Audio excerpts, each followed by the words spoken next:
Ravi de vous retrouver dans ce nouveau numéro de votre magazine Éco-Débat, votre magazine consacré à l'actualité économique sur le continent. L'Afrique subsaharienne est une région extrêmement diversifiée, un capital humain limité, de riches ressources naturelles. L'espace régional a le potentiel de forger une nouvelle voie de développement en exploitant le potentiel de ses ressources et de sa population, mais les politiques de gestion des économies locales peinent à satisfaire aux nouvelles exigences. Comment améliorer la gestion économique en Afrique subsaharienne? Nos invités tenteront d'apporter des éléments de réponse.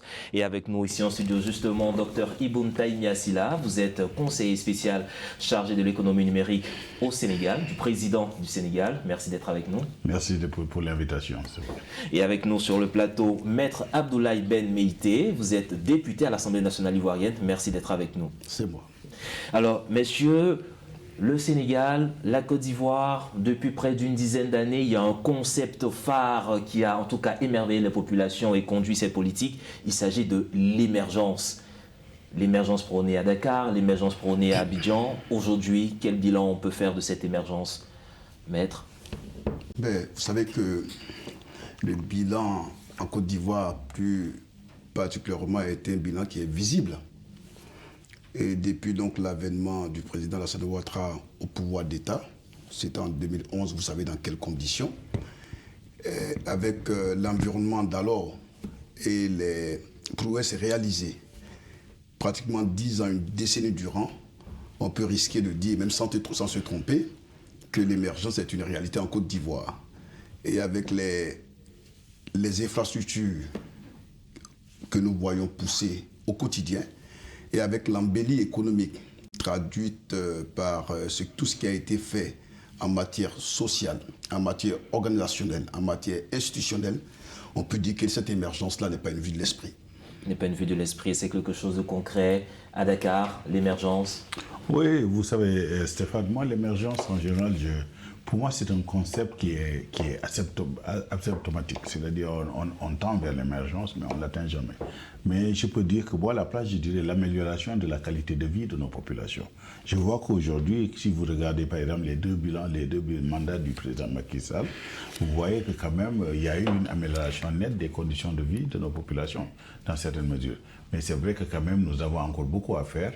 Mais si vous le prenez dans sa globalité, je pense que nous tendons vraiment vers cette émergence qu'on n'a certainement pas atteindre tout de suite, mais quand même que nous tendons vers l'asymptote. Nous tendons vers l'asymptote. Et justement, quand on parle de politique de gestion de nos économies locales, on voit ces chiffres de croissance économique du PIB, on voit tous ces grands chantiers.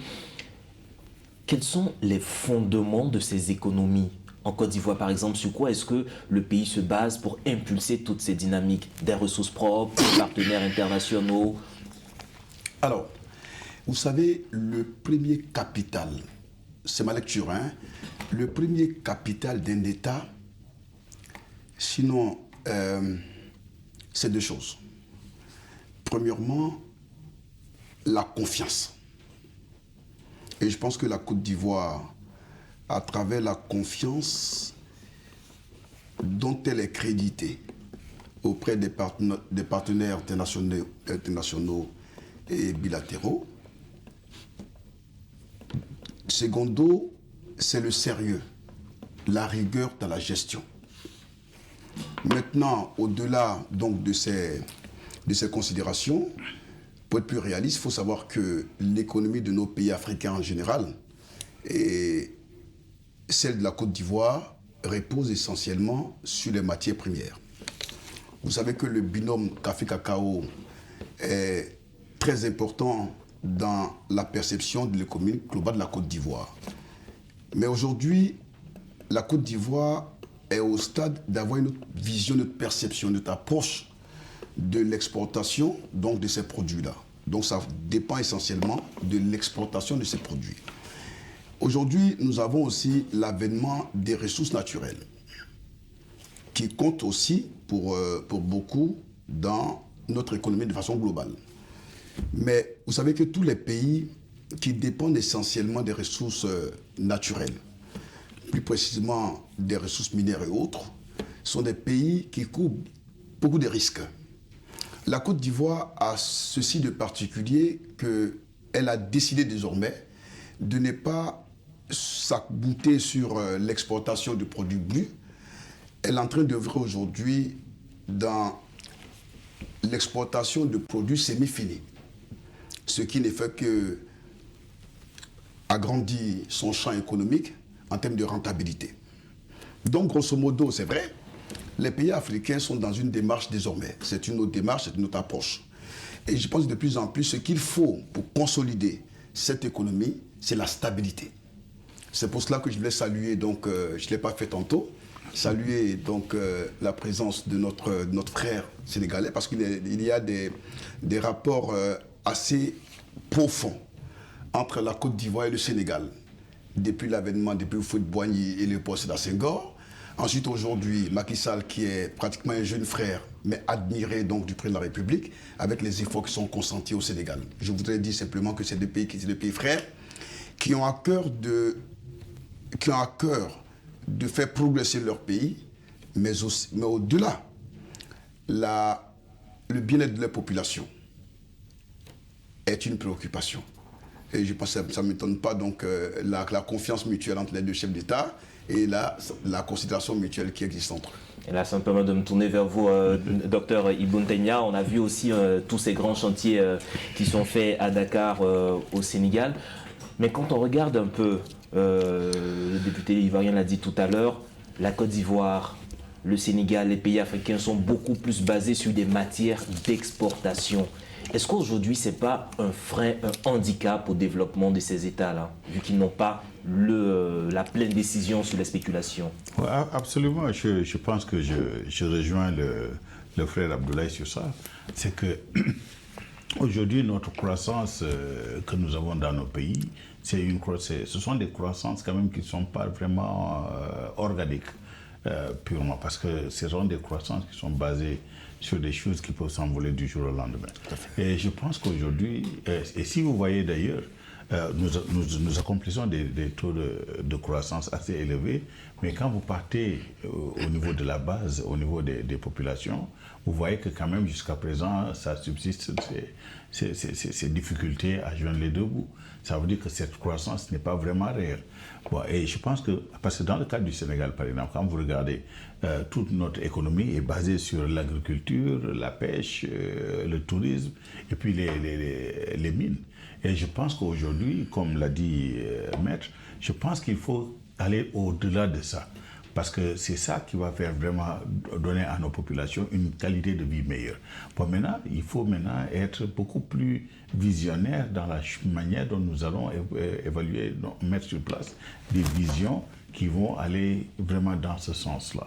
Et je pense qu'aujourd'hui, il faut qu'on essaie de partir de l'avant, le secteur primaire qu'on dépasse ça, le secteur secondaire qu'on le dépasse. Il faut aller maintenant au niveau tertiaire et au niveau de la quatrième vitesse, qui se trouve être l'innovation et les technologies numériques. Je pense que c'est là où se situe maintenant le futur de nos économies. Et tantôt, je disais à quelqu'un qu'actuellement, quand vous regardez l'économie mondiale est en train de migrer maintenant vers ce qu'on appelle les knowledge-based economy, c'est-à-dire des économies basées sur le savoir. Et je pense qu'il faut que maintenant que nos pays là commencent à s'adapter à ça, et puis que savoir que le numérique aujourd'hui nous offre par exemple une occasion rêvée de pouvoir quand même fermer le gap qui existait entre nous et les autres pays, afin de pouvoir donner une croissance beaucoup plus stable et beaucoup plus réaliste et beaucoup plus palpable pour nos populations. Beaucoup plus palpable, mais aussi il y a ce facteur, on a vu beaucoup de personnes se plaindre récemment du taux en griffe d'endettement de nos pays. C'est vrai qu'on a de grands chantiers, mais on va prendre de l'argent à l'extérieur pour venir financer, on pose un crédit sur les générations futures. Comment est-ce qu'on doit comprendre cela pour le développement? Comment développer des ressources propres et puis sortir de cela, si on peut le dire en griffe? Vous savez, Stéphane, je pense que le taux d'endettement jusqu'à un certain niveau est tout à fait tolérable.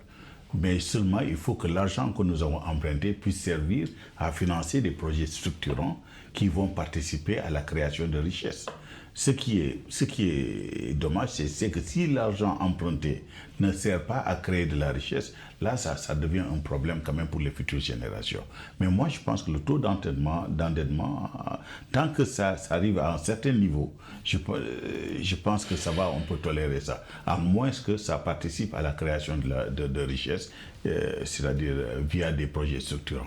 Ça, c'est le cas du Sénégal. Je me tourne vers vous, maître. Au niveau de la Côte d'Ivoire, est-ce qu'on peut dire que le pays est surendetté Vous savez, parce qu'on voit quand même de grands chantiers qui portent des fruits. Oui, mais pour moi, c'est un débat propagandiste pour la Côte d'Ivoire. Ben, attends, il faut être... Prenons l'exemple d'un individu, d'un opérateur économique, un acteur économique. À qui la banque prête? La première question. Pour prêter, ou du moins pour se faire prêter, il faut d'abord exister.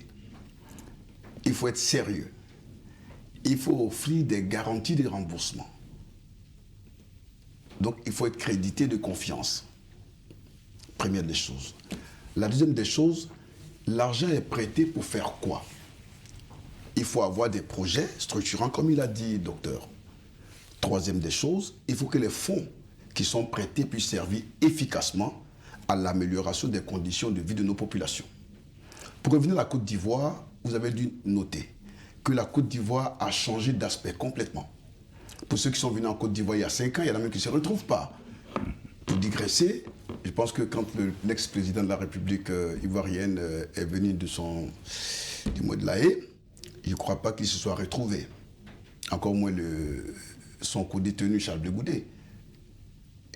Mais quand vous habitez, par exemple, quelque part à Abidjan, et que vous faites 1 an sans arriver dans une commune, quand vous y arrivez, vous perdez. Ça, c'est au point de vue infrastructurel. Le SMIC en Côte d'Ivoire était de 30 000 francs CFA. Aujourd'hui, nous sommes à plus de 75 000 francs, c'est-à-dire le double, plus du double. C'est un critère, en fait. Je voulais indiquer que, comme il a si bien dit, nos pays en général doivent se battre contre un fléau qui gangrène leur économie, c'est la corruption. La corruption, l'enrichissement sans cause.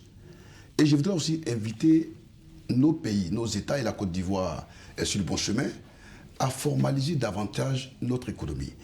Parce que le caractère informel de notre économie est une gangrène pour la richesse. Parce qu'il y a tant que les gens travaillent au noir et ne contribuent pas à l'essor économique, naturellement, le pays ne peut qu'en pâtir.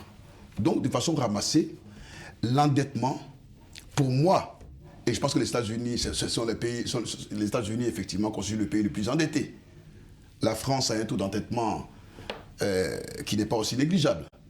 Mais c'est parce qu'il y a des mécanismes de contrôle, d'efficacité, et les richesses qui sont empruntées servent valablement au pays.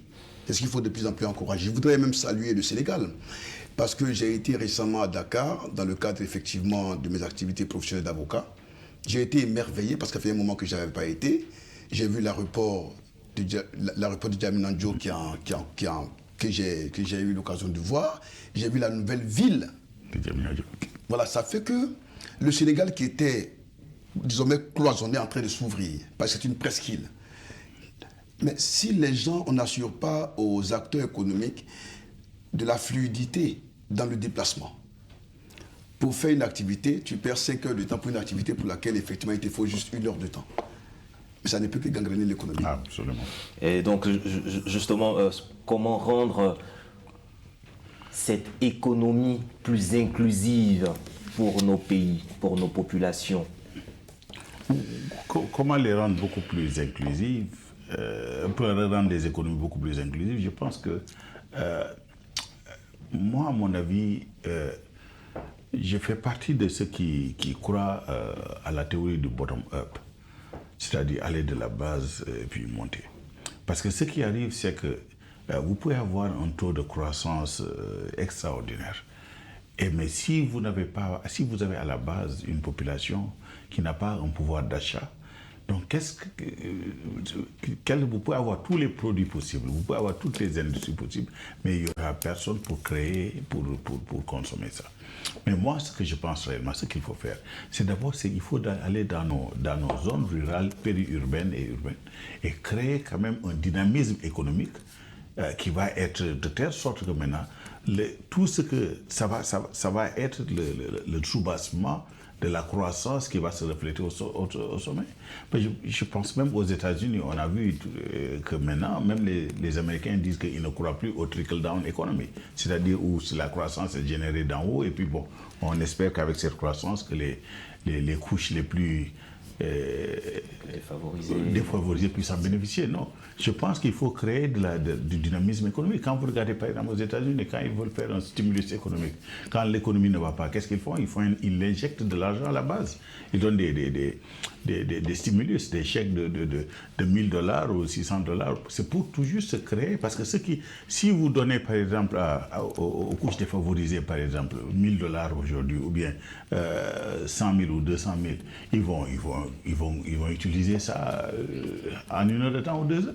Mais si vous donnez par exemple aux milliardaires, par exemple, un chèque de 1 million, bon, il va mettre ça à la banque, et puis bon, parce qu'il n'en a pas besoin. Donc ce qu'il faut faire, c'est de créer un dynamisme économique à la base, et ça va permettre quand même d'avoir un soubassement quand même assez important de notre croissance économique. Et juste à votre question tout à l'heure, vous avez parlé un peu de ces entrepreneurs, en tout cas de ces entreprises locales. Comment justement, dans cette situation économique, dans cette politique d'amélioration, comment impulser des champions locaux, susciter vraiment des entreprises à formaliser leurs projets et surtout être des champions locaux? Mais je pense que la réponse à cette question se retrouve dans la belle analyse de mon co-débatteur. Alors, moi, j'ai une autre approche. Vous savez, quand on essaie de faire une analyse, les États qui étaient à un niveau de développement, comme la Côte d'Ivoire et le Sénégal, je parle des dragons d'Asie, j'ai vu la Corée, j'ai vu l'histoire du Japon, mais c'est des pays qui n'étaient pas aussi lotis qu'aujourd'hui. Mais je pense que l'économie de nos États africains ne peuvent aller vers une véritable croissance que si et seulement si elle s'accroche à nos valeurs. Pour moi, c'est les valeurs. Et donc, il faut une nouvelle génération de valeurs. Vous savez, nous avons tout en Afrique. Et je pense qu'on a pratiquement la même culture, du moins une partie du peuple ivoirien. La solidarité, elle est une donnée naturellement africaine. Mais l'Afrique, aujourd'hui, est en train de tendre vers l'individualité. Or, cette solidarité commence dans nos familles. Vous avez été à l'école, vous avez commencé à travailler, vous commencez à avoir un peu d'argent. Psychologiquement, vous êtes armé de savoir que votre jeune frère, vous avez la charge de le faire réussir. C'est-à-dire que l'économie n'est plus, c'est-à-dire les sommes, l'argent n'est plus exclusif du propriétaire. Mais lorsqu'on essaie d'étendre ça de façon institutionnelle, naturellement, celui qui est à la tête d'un ministère, il se dit naturellement qu'il a une obligation de solidarité. Et le président Alassane Ouattara nous avait interpellé les cadres de son parti. Il les avait invités à davantage de générosité. Bon, donc on a compris comme étant effectivement une porte ouverte à ne pas travailler et que chaque cadre devait se promener pour donner de l'argent aux jeunes. Mais il faut au-delà de la formation. Il faut que les jeunes soient formés. Mais il faut que leur formation soit adaptée aux besoins du marché. Il faut qu'on revienne sur les fondements de l'école, mais dans nos valeurs. C'est-à-dire que quand la société africaine va se rendre à l'évidence que nos valeurs peuvent impulser favorablement notre économie, je pense qu'on pourra faire un grand pas. Et permettez-moi de rebondir un peu sur ce que vous venez de dire. Quand le président, par exemple, appelle les cadres à être beaucoup plus généreux que d'habitude, tout à l'heure on a parlé de corruption et autres, mais là, à quel moment intervient le contrôle de nos institutions entre nous-mêmes? C'est vrai, je suis ministre, je peux être généreux, mais généreux dans des limites de ce que j'ai, ne pas aller puiser dans de l'argent. Donc il faut un contrôle à un certain niveau. Comment est-ce que ça se passe au niveau des populations? Vous permettez que j'étermine ce sujet. Parce que Et aujourd'hui, j'ai regardé effectivement les réseaux sociaux.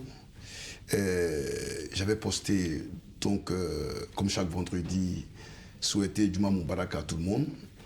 Et quelqu'un qui me répondait, comme pour reprendre mon intervention sur une chaîne locale, où j'avais dit effectivement que la générosité n'était pas une obligation.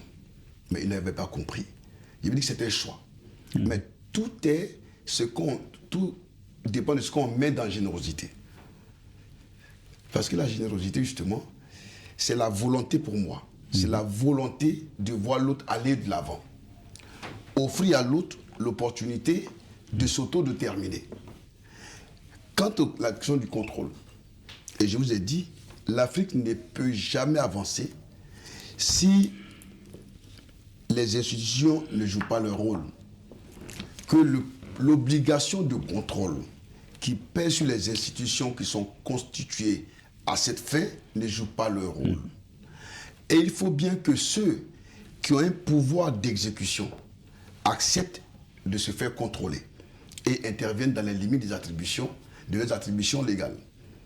C'est la seule condition pour avoir effectivement une économie dynamique et pour entraîner les autres. Par rapport aux champions dont vous parliez tantôt, je pense qu'il y a de belles initiatives en Côte d'Ivoire et avec l'avènement du numérique, les jeunes se distinguent. Les jeunes arrivent effectivement à appréhender plus facilement. Notre temps, on allait en bibliothèque. C'est-à-dire, lorsque vous avez des cours et tout à l'université, à la fac, quand vous finissez les cours, vous allez d'abord en bibliothèque. Or, un clic, tout est à portée des enfants. Mais il faut les encadrer, il faut les responsabiliser. Mais il faut leur enseigner des valeurs. Et c'est les valeurs qui vont faire la différence entre l'Afrique et l'Occident. Comme autant que les valeurs font la différence aujourd'hui entre le Japon et l'Occident, entre la Chine et l'Occident. L'Afrique doit prendre sa place. Elle n'a pas le choix. Place avec des valeurs. La question du contrôle. Je pense qu'actuellement, le contrôle, c'est quelque chose qui est fondamental dans tout espoir de croissance économique. Parce qu'aujourd'hui, moi, ce que je pense, c'est qu'il faut un réaménagement d'abord de nos institutions. Parce que vous voyez, c'est parce que quand les institutions sont mal formatées, que des fois, vous avez ces dérives-là. Parce qu'aujourd'hui, dans pas mal de pays, vous allez voir que l'indépendance du judiciaire par rapport à l'exécutif et par rapport au législatif, le législatif par rapport à l'exécutif, ne sont pas quand même très clairs. Ça ouvre des portes à toutes sortes d'abus. Parce que maintenant, quand vous voyez que si c'est, par exemple, une seule personne qui exécute et qui contrôle, donc je pense que là, il y a problème. Je pense que ça doit commencer d'abord à ce niveau-là. Et puis aussi descendre dans les structures les plus élémentaires. Mais je vous dis que, par exemple, si vous voyez aujourd'hui qu'est-ce que ça coûte la corruption et la mauvaise gouvernance ou la mauvaise gestion à l'Afrique, ça vous donne à pleurer. Parce qu'aujourd'hui, beaucoup d'investisseurs ne veulent pas venir, par exemple, en Afrique pour investir parce qu'ils ont peur de cette corruption, ils ont peur de cette malgouvernance, de ce malgouvernance et tout ça là. Donc je pense que c'est quelque chose de fondamental et que maintenant nos dirigeants, notre leadership, doit s'atteler à ce qu'on règle ce problème une bonne fois pour toutes. Et ça, je pense que ça ne peut pas se faire sans pour autant mettre des institutions très fortes en place qui pourront quand même superviser, par exemple, ces gestions-là, ces contrôles de gestion. Alors, monsieur, on arrive pratiquement au terme de cette émission. Je vais vous laisser une minute chacun. D'accord, commencer par vous, maître. Je vais seulement dire que je suis bien d'accord avec lui, et la Côte d'Ivoire l'a si bien compris, qu'aujourd'hui, au-delà de son rôle traditionnel de votation des lois, l'Assemblée est de consentir à l'impôt naturellement. L'Assemblée nationale du Côte d'Ivoire aujourd'hui, constitutionnellement parlant, a un rôle de contrôleur de l'action gouvernementale et d'évaluateur des politiques publiques. Il y a une volonté réelle du contrôle. Mais ce qui se passe, il faut que les entités, les individus qui animent les institutions, quelle que soit la force d'une institution, si les individus qui les incarnent ne prennent pas conscience du pouvoir que leur confère la loi et s'adapter en fonction de ça, aucune institution ne sera forte. Et je voudrais terminer de dire Gergaf à notre invité, merci pour le Sénégal, et dire que la Côte d'Ivoire est attentive à la situation de ce pays frère et la Côte d'Ivoire se préoccupe de la stabilité de notre région ouest-africaine. La Côte d'Ivoire attache beaucoup de prix à la stabilité des États de l'UEMOA et par-delà des États de la CEDEAO, sinon de toute l'Afrique. Et la Côte d'Ivoire voudrait sait compter sur le Sénégal de sa volonté effectivement d'accompagner l'Afrique dans cette dynamique-là. En tout cas, merci beaucoup. Merci à votre télévision de nous avoir permis d'échanger ce sujet. Et bon, écoute, à vous-même, donc bon vent pour les élections que j'espère sera apaisée.